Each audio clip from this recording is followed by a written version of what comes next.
Mahalagang alamin natin ang mga saradong kalsada, mga alternatibong ruta at iba pang traffic advisories para po makaiwas sa abala sa pagbiyahe. Kaya para bigyan tayo ng mahalagang paalala tungkol dyan, kasama natin ngayong umaga si General Manager ng Metropolitan Manila Development Authority o MMDA, walang iba kundi si Undersecretary Nicolas Sar III. Magandang umaga po at welcome to Rise and Shine Pilipinas, Yusek. Good morning, ma'am. Good morning, sir. Good morning sa mga Yusek. tagapakinig natin. Yes. Tagapanood. Unahin po natin, paano po pinagandaan ng MMDA ang traffic management ngayong araw para po mas maging maayos ang biyahe ng lahat?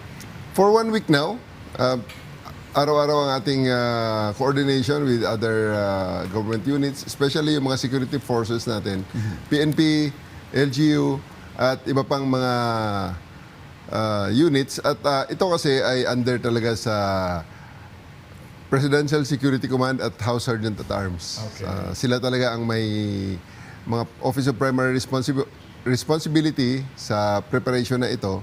At lahat kami ay nagpo-provide lamang ng puwersa at ng tao, ng equipment. So in the past 1 week, close coordination at ang walkthrough natin ay nangyari, ang final walkthrough natin ay nangyari noong isang araw.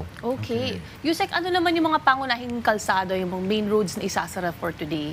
Essentially, itong Commonwealth Avenue, dyan ang pinakamaraming pagbabago ng ruta. May mga gagawing zipper lanes dyan, simula dito sa Circle, papunta hanggang Fairview dahil ito ay itong primary artery. Magsisimula mamaya yan, mga bandang alas 9, alas 10, magsisimula na yan. Dahil this morning na. itong ina-expect natin na movement ng mga VIPs natin dahil mayroong announce na may mga pa-lunch doon na mismo. May activities na doon sa loob ng Kongreso. Alright. So, pati ang Batasan San Mateo Road ay apektado yan. Meron sariling mga enforcers na nandyan para i-implement yung traffic rerouting. Okay. Bukod po sa Commonwealth Avenue, meron pa po bang ibang mga kalsada o traffic restrictions? Sa mga around? paligid lang yan. Yan, siyempre, Tanang Sora, apektado yan. Yung Suswarigi, apektado yan. Yung iba pang mga areas doon, mula sa Don Antonio, Doña Carmen, pati itong Gravel Pit Road, may mga cones naman, at saka may mga cones, barriers, at merong mga traffic enforcers na mag-guide sa ating mga motorista. Alright. So with that being said, Yusek, maliban po doon sa mga zipper lanes, meron din po mga alternate routes Yes. na pwedeng Yes. daanan Yes. ng ating mga motorista. Alright. Well, bukod po sa mga road closures, ano-ano pa po ang mga hakbang na ipinatutupad ng MMDA para po mapanatili naman ang kaayusan at kaligtasan sa kalsada, maliban po doon sa mga nakakalat na tauhan para i-guide yung ating mga motorista? Well, meron tayong mga advisories ng nilabas at meron tayong mga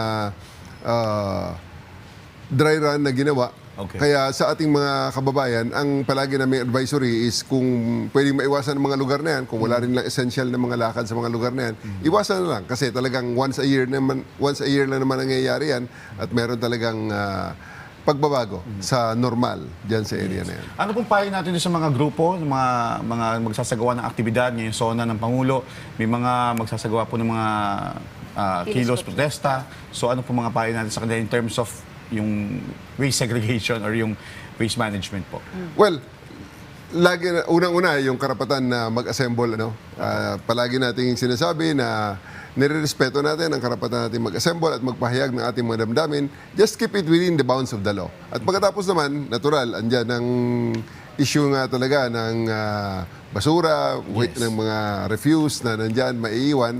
Andyan naman ang aming mga tauhan sa MMDA para maglinis ng mga naiwan na yan. Pero kung pwede sana na i-minimize natin ang garbage, i-minimize natin ang pagtatapon ng mga basura dahil ito naman talaga ay pag napabayaan at hindi nakuha, mapupunta yan sa waterways natin, magkakos talaga ng pagbahayan.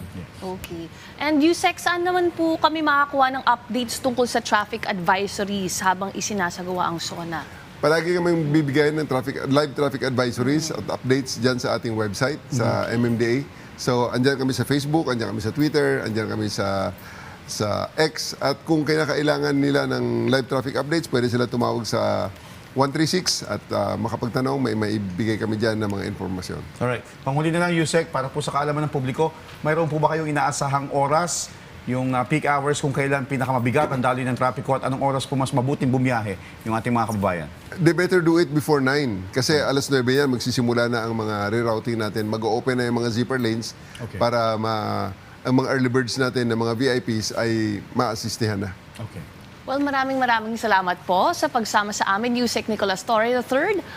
Mga Carspeed, bago po tayo bumiyahe, silipin muna natin mga traffic advisory mula sa MMDA. Thank you, Yusek. Thank you.